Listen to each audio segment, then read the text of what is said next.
Welcome back. We are back to exploring the galaxy. And today I want to go here, finish this zone up, go here, see what's over here in that dust, maybe over here. Then I did find this stuff up here, which is another signal jammer. Right there. I think it's signal jammer. Or maybe it was up here. Noise station. Yep. So let's start down here and work our way back up. Alright, I've also redone my ship. I've got 3 habitat modules now. I've got enough reactors so that when I'm blasting, it doesn't really take down any power. Over 10,000 in shields, and the rest laser turrets. So let's head on here. Ooh, and lots of enemies coming. We'll see how this works. Let's start with shields off. Can we face tank everything? Looks pretty good.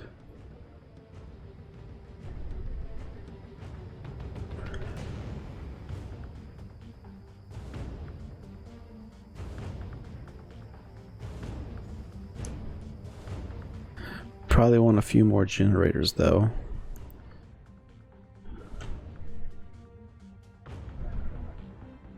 Yeah, we can face tank it.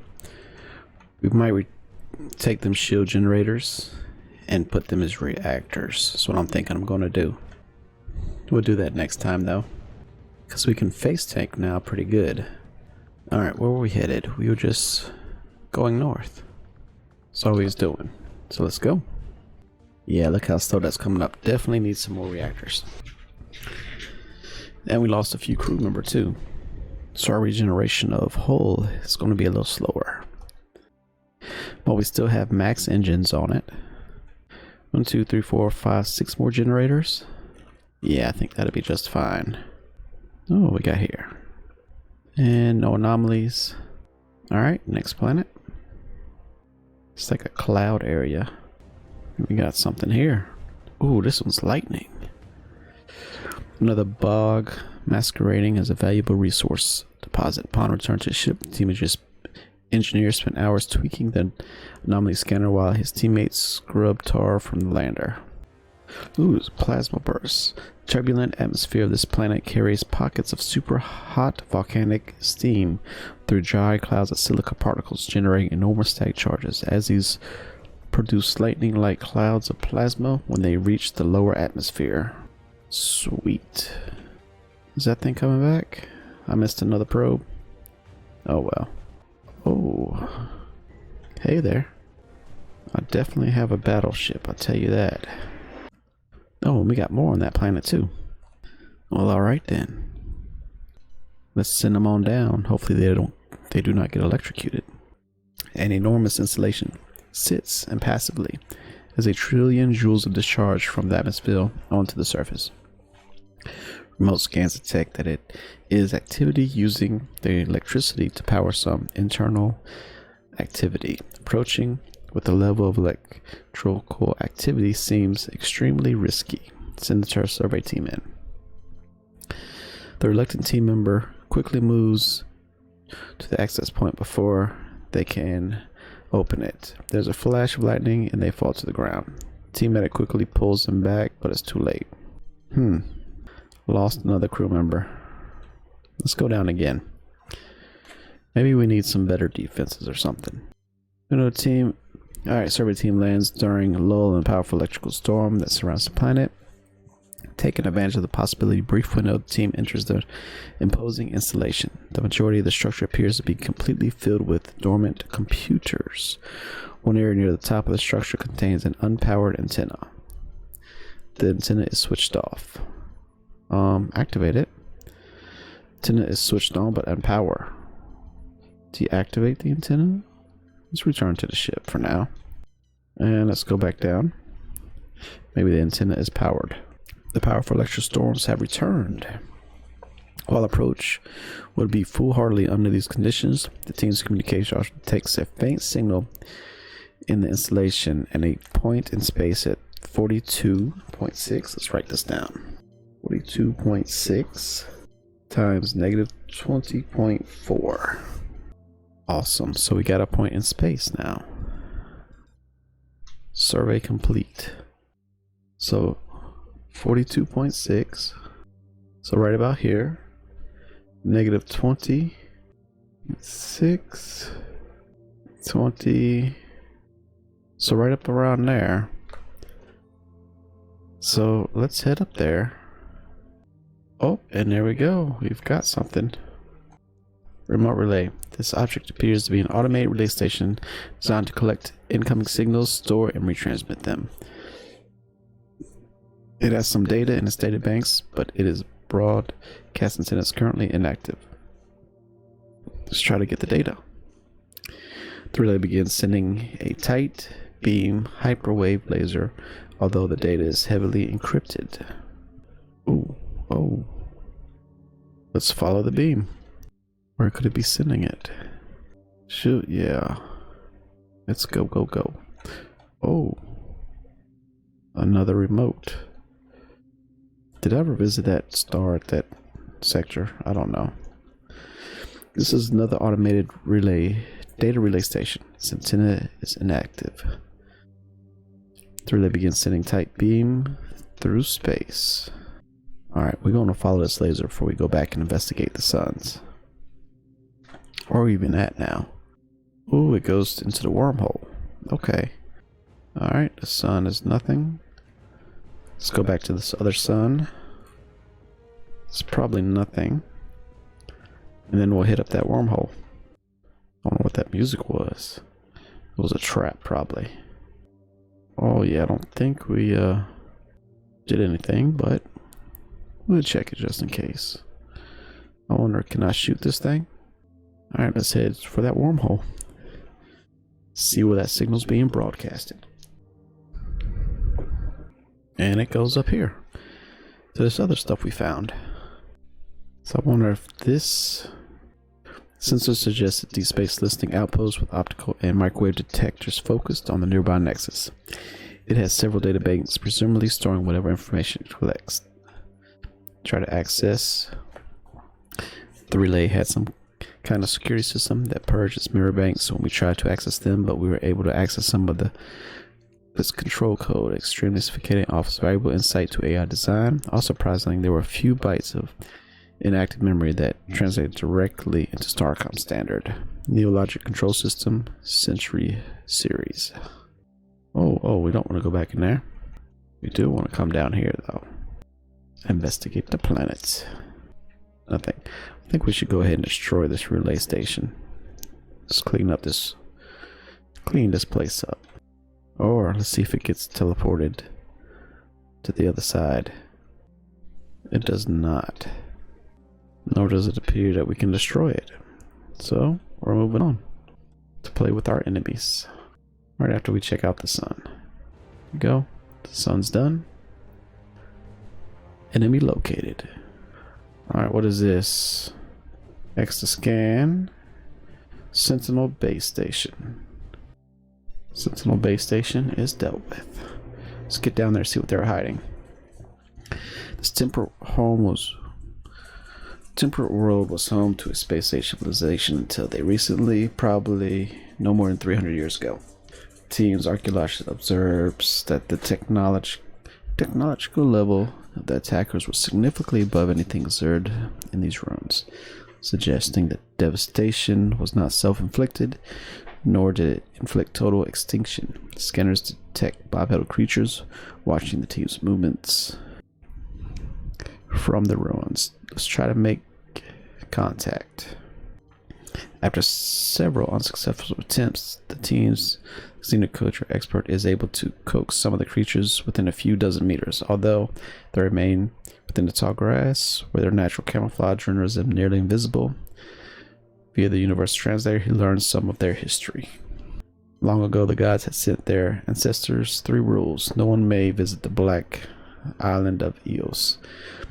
Neither you nor descendants may ascend to heaven. Anyone carrying tools or sword forged from the star will be struck dead. When the xenoculture experts tried to give them a standard issue survival kit, the creature suddenly fled. Let's try to capture one. The team surveyor chief sets up a non-lethal stun field, baited with a bit of cake she had for some reason.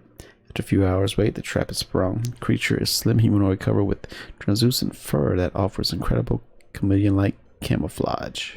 More shockingly, microchordal analysis shows that he is human, or at least his ancestors were, no more than 6,000 generations ago. When he recovers from the stun field, he is clearly terrified and either unable or unwilling to communicate, so the team releases him. Interesting. So we got humanoid people here. Alright, no anomalies, moving on. Looks like we got one more planet and then an eye to go through. So let's get that planet going. Then definitely got to get some more reactors. Maybe I'll trade 2 shield generators for 2 reactors. So I can still have shields in emergency. No anomalies. Let's move on north. Looks like we got 2 planets there and then some up there. And we got some visitors. Oh, the sun is right here. Nothing. Oh, but we got a star base here. Let's go ahead and get rid of this ship. And now the star base will be dismantled. Let's see what it was hiding. After digging away several meters of dust and stone, the team uncovers a hefty armored bulkhead-style door. Fortunately, its locking bolts aren't engaged, and the team is able to wedge it partway open with creative use of the lander's loader. There's a loud hiss as the hermetic seal breaks. Inside is what seems to be an abandoned base. A map near the entrance shows the layout. The universal translator is unnecessarily. It's labeled in Starcom Standard. Let's have the team do research. The lab, while sharing some similarities to the ones on Kite Station, is considerably more advanced. Most of the equipment seems to have been removed, including, sadly, the lab central computer. But even the small items left behind, like sample collectors or portable spectrometers, are far superior to what the survey team is accustomed to. Everything looks like it was cleaned yesterday, but the team engineers suspect it's been much longer. Okay, we got research. Let's go to the armory. It takes the team quite a while to cut through the neutronium reinforced door to gain access. Once inside, it's clear the section was thoroughly and methodologically cleaned out before whoever it was left here. At least the door had some neutronium. Let's go to the crew quarters. What are you doing? First glance, the crew living quarters look similar to those most Starcom bases, but mostly empty and clean. The closer inspection, the team finds some oddities. Everything is of a much higher quality. Even the bed linen is made of advanced synthetic weave. The durability of the materials makes it difficult to tell how long the base has been sealed. Finally, the command center. As part of the general shape of the room and the outline of a central briefing console, there's not much to suggest that this was once the base commander's center. Almost everything has been carefully removed. After a thorough investigation, the team's engineer discovered something that was missed. The base has a hard connection to an antenna on the surface, halfway between.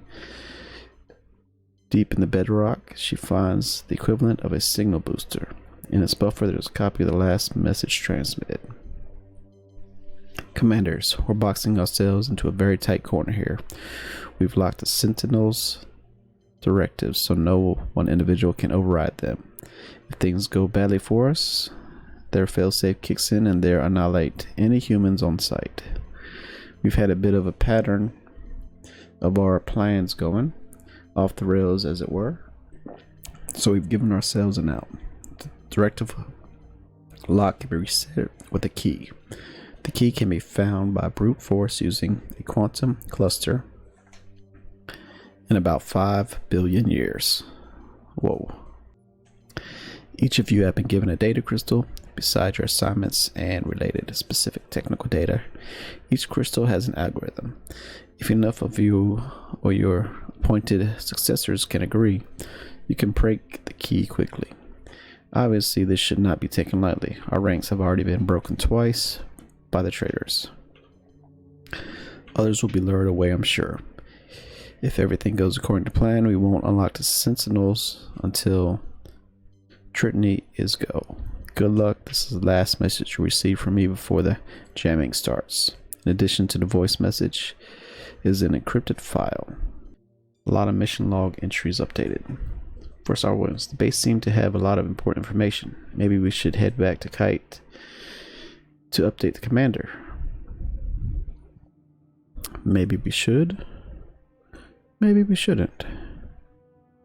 Maybe we'll go explain this planet right here. See what's over here. Nothing. So the next thing is way up there, which is just noise stations. So let's head back to Kite Station, as the first officer suggested. And then we'll go hit up that noise station. Alright, how's our mission logs looking? Key filters. We need to track down the key filters that will let us override Sentinel's program. We don't know how many there are. We found 5 of them so far. Okay, so we found 5 and not even looking. That's good. So it seems like the Sentinels are our design. I think I've seen some spores up here. Hold on. Oh, right there. That we set upon ourselves. Okay, that didn't do nothing for us. Like I said, I think we're in the future. And we're here to rebuild humanity. Good, that's done. Sentinels are done. One more. And I think all these little aliens are descendants of humans that evolved in different ways. That's what I'm thinking. That's my theory. I've had it for a while. But let's go talk to the Commodore. Maybe she'll promote us. I think she should. Where are we at? Right there. And our station is to the right now. Alright. Demerits. Welcome back, Commander. Your survey of that base was quite eye-opening. Reviewed your logs, and the command crew are all in agreement that we're not in Kansas anymore, but are divided on where and when exactly we are. Do you have an opinion? I think we've been pulled into the far future. I agree with you, although Pillman and Shangling different. One thing we can agree on is that the Morningstar has been here a long time. Not only that, she's acquired technology significantly ahead of our own, including the creation and control of these Sentinels. For unknown reasons, there was a fail-safe scenario that directed the Sentinels to eliminate humans on sight. Wherever we are and whatever events led to here, the number one priority is to find the keys that will allow us to override their programming. Not only are these machines an existential threat to us, they probably hold the answer to what we're looking for. We know the keys were originally distributed on data crystals, although it's possible some might have been transferred to another medium. It's just data after all. We don't know how many have survived, but fortunately we know we don't need every single one. It seems likely they may contain valuable additional research data. The encrypted file you received from the base was protected with a basic Starcom authority code. So I was able to access it with my own rank credentials. It contained data that we now recognize as Nexus coordinates, quite a few of them. In fact, I've transmitted them to your fleet officer. Since these were transmitted to the Morningstar officers we know had key algorithms. They're our best starting points. Now out there and find those keys. Okay, so we could use more crew. Yep. Morale holding together. Good, good. Alright, I'm not sure if you knew. Pull it through dark. Did we check that pottery we brought in? No. Alright. How do these Sentinels keys work? Sigh. I wish the Commodore would stop calling them keys. They're not keys. Someone locked the Sentinels with a very difficult encryption system. That system has one key to unlock it.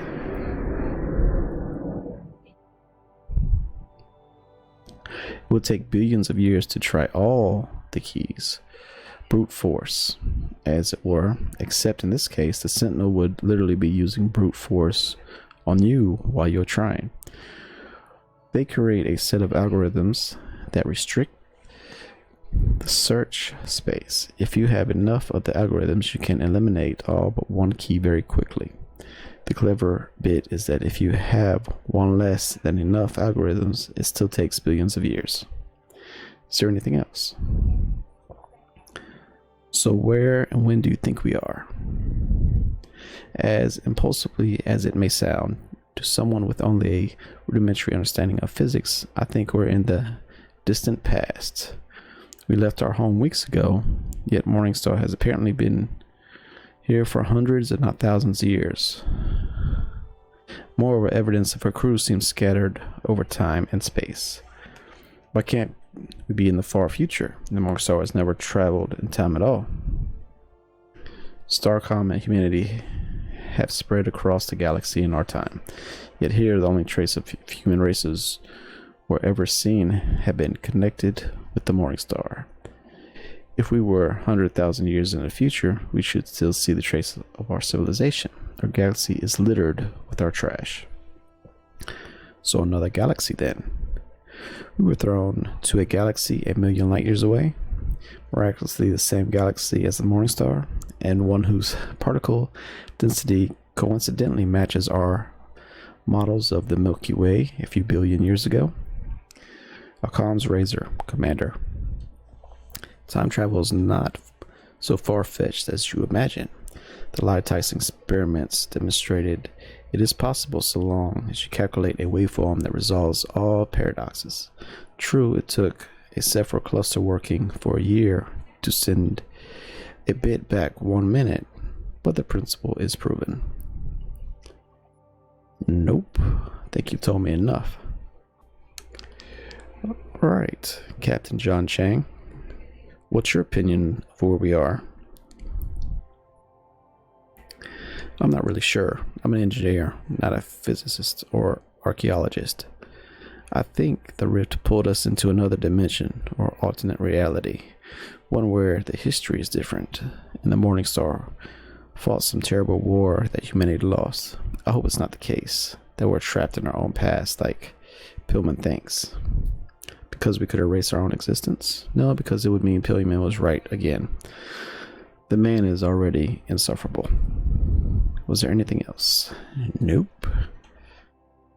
How much research we got? 493? Not a lot. I don't even think that's enough for my lasers. Shield lasers. 400. Ooh, it is. And there we go. That's our lasers. That's up for 93. Alright, well, thanks for joining me. My name's Tick, and we will continue exploring the universe another day.